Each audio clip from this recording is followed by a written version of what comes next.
Marilah kita berdoa. Dalam nama Bapa dan Putra dan Roh Kudus. Amin. Bapa yang Maha Kasih, kami bersyukur atas kesempatan berharga yang Kau anugerahkan kepada kami pada saat ini untuk mendengarkan dan merenungkan sabda-Mu melalui Putra-Mu Tuhan kami Yesus Kristus.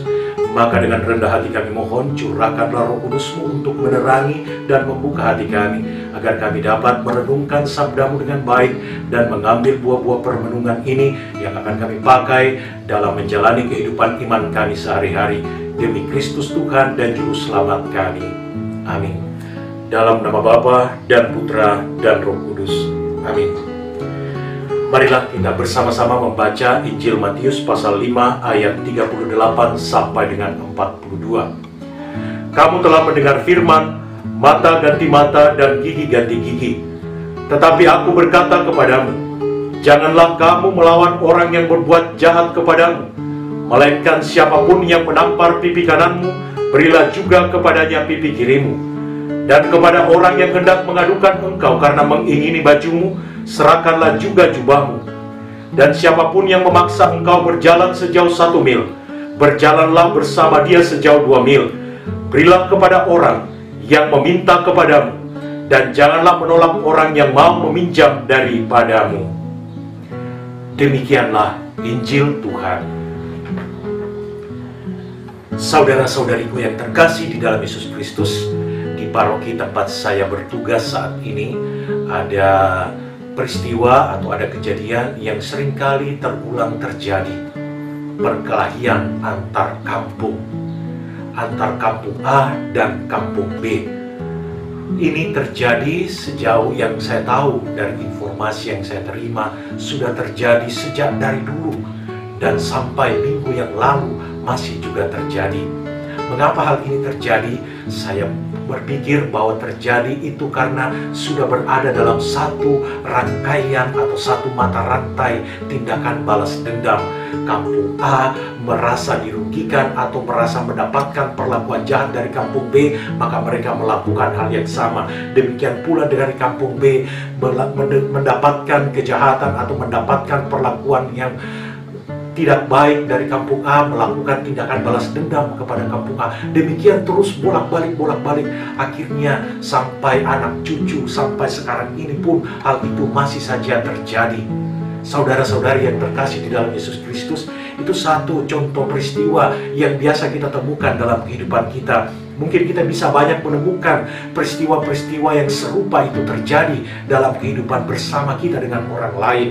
Rupanya dalam peristiwa-peristiwa tersebut kita dapat melihat bahwa apa yang disampaikan sebagai hukum Taurat yang ada dalam dunia perjanjian lama, mata ganti mata, gigi ganti gigi, kejahatan dibalas dengan kejahatan yang sama, kesalahan harus juga dihukum dengan kesalahan yang sama. Hal itu biasa masih terjadi dalam kehidupan iman kita. Berhadapan dengan situasi tersebutlah Kristus dalam Injil hari ini kita dengarkan menuntut sebuah sikap radikal dari para pengikutnya. Sabda Tuhan yang kita dengarkan hari ini tetap merupakan bagian dari khotbah Tuhan kita Yesus Kristus di sebuah bukit, tentang atau boleh dikatakan layaknya seperti undang-undang kerajaan Allah yang menuntut sikap radikal, yang menuntut sikap tegas, ya, untuk mengikuti apa yang disabdakan oleh Tuhan kepada kita. Melalui sabda Tuhan yang kita dengarkan pada hari ini, Kristus menyoroti hukum Taurat. Namun sekali lagi, pada saat Kristus menyoroti hukum Taurat, Tuhan kita Yesus Kristus tidak pernah untuk mengubah atau meniadakan Taurat tersebut, tetapi untuk menggenapinya. Nah, mata ganti mata, gigi ganti gigi yang ada dalam Taurat, apakah itu dihapuskan atau ditiadakan oleh Kristus? Tidak, saudara-saudari. Ia mau menggenapinya dan membaharuinya. Apa yang digenapinya, apa yang dibaharuinya, disitulah kita dapat menemukan bahwa sebuah sikap radikal berhadapan dengan hukum tersebut itu disampaikan oleh Tuhan kita Yesus Kristus. Kamu telah mendengar firman, mata ganti mata, gigi ganti gigi. Tetapi aku berkata kepadamu, janganlah kamu melawan orang yang berbuat jahat kepadamu, melainkan siapapun yang menampar pipi kananmu, berilah juga kepadanya pipi kirimu. Bapak, Ibu, saudara-saudari yang terkasih di dalam Yesus Kristus, melalui sabda Tuhan ini, walaupun radikal, Kristus Tuhan kita mengajarkan prinsip yang melampaui hukum pembalasan yang setimpal yang ada dalam Taurat tersebut. Prinsip itu adalah bersedia untuk menerima tindakan yang dilakukan oleh orang kepada kita, pun kalau tindakan itu jahat. Bahkan Kristus mengatakan kepada kita, tidak melawan orang yang berbuat jahat kepada kita, tetapi mendoakan mereka. Bahkan Kristus dengan perumpamaan mengatakan hal itu secara radikal. Memberikan pipi kiri ditampar sekalipun pipi kanan kita sudah ditampar. Memberikan jubah sekalipun orang meminta baju kita. Berjalan 2 mil bersama orang yang memaksa kita untuk berjalan 1 mil. Bapak, Ibu, saudara-saudariku yang saya kasihi dalam Yesus Kristus, Tuhan kita Yesus Kristus mengajarkan sesuatu yang melampaui yang berlaku di kalangan orang-orang Yahudi, yakni mengasihi sesama walaupun musuh-musuh, walaupun orang yang berbuat jahat pun juga dikasihi.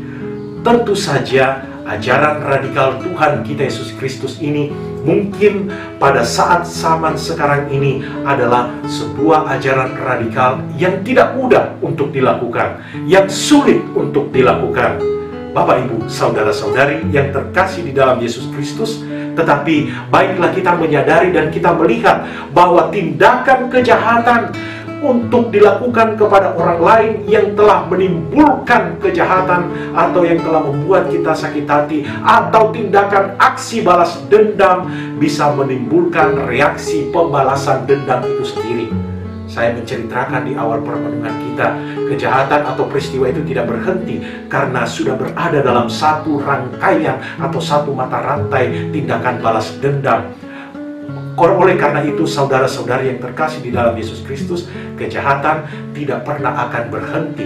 Kejahatan tidak pernah akan selesai jika kejahatan itu tetap dibalas dengan kejahatan, karena yang ada adalah sikap balas dendam. Dalam situasi seperti itulah, keradikalan sikap kita sebagai murid-murid Kristus lewat ajaran Tuhan hari ini merupakan perjuangan yang sama-sama kita perjuangkan di dalam kehidupan iman kita. Kesalahan atau kejahatan-kejahatan bukanlah saatnya dikalahkan dengan kejahatan atau kesalahan yang sama pula, atau dengan tindakan balas dendam terhadap orang-orang yang melakukan kejahatan atau yang membuat kesalahan kepada kita. Sebagai orang beriman, kita percaya bahwa Tuhan kita itu adil dan akan menjatuhkan tindakan yang adil kepada orang-orang tersebut. Bagi kita pengikut-pengikutnya, kita bersama-sama diajak untuk berjuang menunjukkan sikap yang radikal, kasih dan berdoa bagi mereka yang berbuat jahat kepada kita. Bapak, Ibu, saudara-saudari yang terkasih di dalam Yesus Kristus, percayalah dengan sikap seperti itu, kejahatan perlahan-lahan akan diakhiri. Dan percayalah bahwa dengan sikap seperti itu, kita di dalam iman kita mempermuliakan Allah kita. Semoga Roh Kudus membantu kita. Amin. Dalam nama Bapa dan Putra dan Roh Kudus. Amin. Bapa yang Maha Kasih, terima kasih untuk sabdamu yang telah kami dengarkan dan renungkan bersama-sama. Berikanlah kiranya kami kekuatan untuk senantiasa dapat menjalankan niat-niat kami, hal-hal yang kami perjuangkan dalam kehidupan kami, walaupun berbenturan, berhadapan dengan situasi hidup iman kami. Kami percaya di dalam dinamika tersebutlah iman kami semakin dimurnikan. Turunlah berkat Allah yang Maha Kuasa atas saudara-saudari yang terkasih, atas niat-niat kita untuk selalu memperjuangkan dan menghayati iman kita dengan baik dan benar di hadapan Allah, dengan berkat-Nya Bapa dan Putra dan Roh Kudus. Amin. Terima kasih, kita kembali berjumpa dalam kesempatan berikutnya.